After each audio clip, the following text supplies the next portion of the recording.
వ్యవసాయంలో రసాయనాల వాడకం మితిమీరిపోయింది. కెమికల్స్తో భూమి తన సహజత్వాన్ని క్రమంగా కోల్పోతుంది. భవిష్యత్తులో భూసారం క్షీణించే ప్రమాదం లేకపోలేదని వ్యవసాయ శాస్త్రవేత్తలు హెచ్చరిస్తున్నారు. ఆహార ధాన్యాల ఉత్పత్తిలో స్వయం సమృద్ధి సారించి విదేశాలకు పంటలను ఎగుమతి చేసే స్థాయికి చేరుకున్న దేశంలో రసాయనాల వాడకం మాత్రం తగ్గడం లేదు. అధిక దిగుబడుల ఆశతో చాలా మంది రైతులు రసాయనాలను అధిక మోతాదులో వినియోగిస్తున్నారు. ఈ క్రమంలోనే సేంద్రియ సాగును ప్రోత్సహించేందుకు కేంద్రం ఒక మార్గాన్ని ఆలోచించింది. పరంపరాగత్ కృషి వికాస్ యోజన ద్వారా ప్రకృతి వ్యవసాయం చేసే రైతులకు చేయూతను అందిస్తోంది. ఒక్కో రైతుకు ప్రోత్సాహకంగా 50,000 రూపాయలు చెల్లిస్తోంది.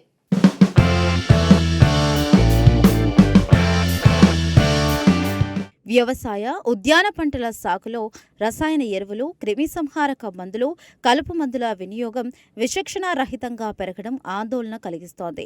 ఏపీ, తెలంగాణ సహా అనేక రాష్ట్రాల్లో అధిక దిగుబడులు సాధించాలి అన్న ఆశతో చాలా మంది రైతులు విష రసాయనాలు విచ్చలవిడిగా వాడుతున్న తీరు పర్యావరణానికి విఘాతం కలిగిస్తోంది. భూమి శక్తి కోల్పోయి నిర్జీవంగా తయారవుతుంది. పొలాల్లో భాస్వరం నిల్వలు భారీగా పెరిగిపోయినట్లు అనేక అధ్యయనాలు, నివేదికలు వెల్లడిస్తున్నాయి. రసాయన అవశేషాలతో కూడిన ఆహారోత్పత్తులు తిని ప్రజలు కూడా అనారోగ్యాల బారిన పడుతున్నారు.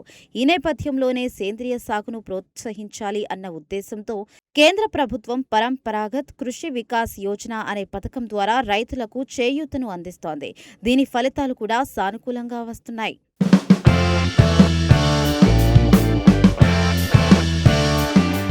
పంట ఏపుగా పెరగాలి అన్నా, నాణ్యమైన దిగుబడి రావాలి అన్నా నేలకు సూక్ష్మ, స్థూల పోషకాలు చాలా అవసరం. గతంలో సేంద్రియ ఎరువుల ద్వారా అవి నేలకు సమపాళ్లలో అందేవి. అయితే హరిత విప్లవం అనంతరం వ్యవసాయ తీరంతా మారిపోయింది.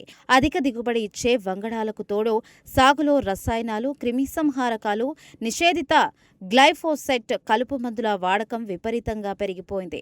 దీని ఫలితంగా ఆహార ఉత్పత్తిలో స్వయం సమృద్ధి అయితే సాధించాం, కానీ రాను రాను రసాయనాల వాడకం కంట్రోల్ తప్పింది.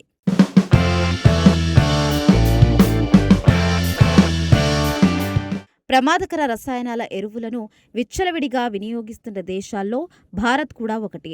2023-24 సంవత్సరాల్లో దేశవ్యాప్తంగా 64.84 మిలియన్ మెట్రిక్ టన్నుల రసాయనాలను రైతులు పొలాల్లో గుమ్మించారు.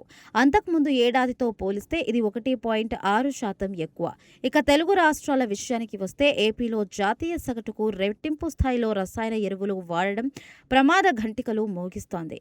కొన్ని జిల్లాల్లో ఏకంగా 4 నుండి 5 రెట్లకు పైగా ఉండడం తీవ్ర ఆందోళన కలిగించే విషయం. మితిమీరిన ఎరువుల వినియోగంలో తెలంగాణ ఏమీ తక్కువ తినలేదని నివేదికలు చెబుతున్నాయి. పంజాబ్ తరువాత ఆంధ్రప్రదేశ్, తెలంగాణలోనే పొలాల్లో రసాయన ఎరువుల గుమ్మరింత ఎక్కువగా ఉందని, అది తగ్గించాలి అని కేంద్ర ప్రభుత్వం సూచించింది. అయినా పరిస్థితుల్లో ఎలాంటి మార్పు రావడం లేదు. క్షేత్రస్థాయిలో భూసార పరీక్షలను పట్టించుకోకుండా చాలా చోట్ల అవసరం లేకపోయినా యూరియా, ఇతర రసాయనాల ఎరువులను పొలాల్లో చల్లేస్తున్నారు.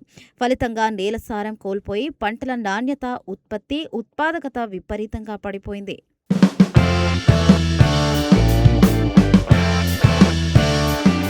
దేశంలో చాలా రాష్ట్రాల్లో అధిక దిగుబడులు సాధిస్తున్న రైతులు అశాస్త్రీయంగా తమ పొలాల్లో రసాయన ఎరువులు విపరీతంగా చల్లుతున్నారు. దాంతో వ్యవసాయ, ఉద్యాన పంటల్లో తెగుళ్లు, చీడపీడల బెడత అధికమై పెట్టుబడులు పెరిగిపోతున్నాయి. సాగు గిట్టుబాటు కాక ఆర్థిక భారంతో రైతులు అప్పుల ఊబిలో కూలిపోతున్నారు. నేలలో కీలక సేంద్రియ కర్బనం దెబ్బతింటోంది. అంతేకాదు పంట ఉత్పత్తుల ద్వారా మానవ దేహంలోకి చేరుతున్న రసాయన అవశేషాలు ఏకంగా ప్రాణాంతకర క్యాన్సర్లు, ఇతర అనారోగ్య సమస్యలకు దారితీస్తున్నాయి. అదే సమయంలో దీర్ఘకాలిక వ్యాధులైన రక్తపోటు, మధుమేహం, థైరాయిడ్ వంటి సమస్యలు వేధిస్తున్నాయి.